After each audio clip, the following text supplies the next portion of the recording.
Friends, आज हम एक ऐसे फाइनेंशियल टर्म को एक्सप्लेन करेंगे जो कई लोगों के लिए एक रहस्य है, TER यानी टोटल एक्सपेंस रेशियो। लेकिन इसमें कौन सा रहस्य छुपा हुआ है, आइए साथ में एक्सप्लोर करते हैं। तो चलिए समझते हैं कि किस तरह से TER काम करता है।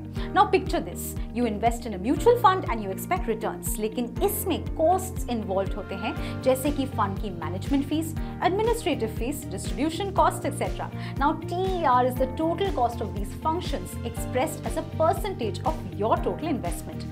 फॉर एग्जाम्पल, अगर आपके पास एक इन्वेस्टमेंट है जो दिखाता है 10% रिटर्न्स, लेकिन इसका TER सपोज 2% है, तो आपके नेट रिटर्न्स पे ये डिडक्शन होगा, जिससे आपको मिलेगा नेट रिटर्न जो कि होगा 8% इन दिस केस। तो अब सवाल ये है, क्यों हमें पता होना चाहिए TER के बारे में? नाउ, क्योंकि ये बताता है कि कितना कॉस्ट इफेक्टिव है आपका investment strategy. A higher TER means more deductions, जिससे आपके रिटर्न्स पे असर पड़ेगा। लोअर TER देता है higher net returns. Simple maths. आपको बस ये समझना है कि आपके सिलेक्टेड फंड्स में TER क्या है।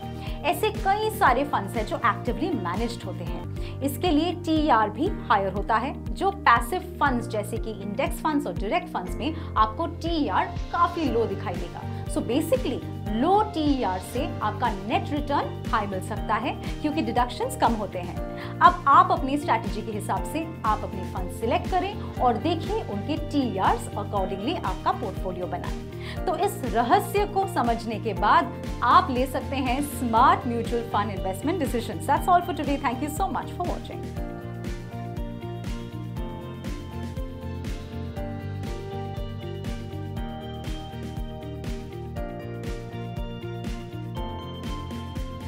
Mutual fund investments are subject to market risks. Read all scheme-related documents carefully.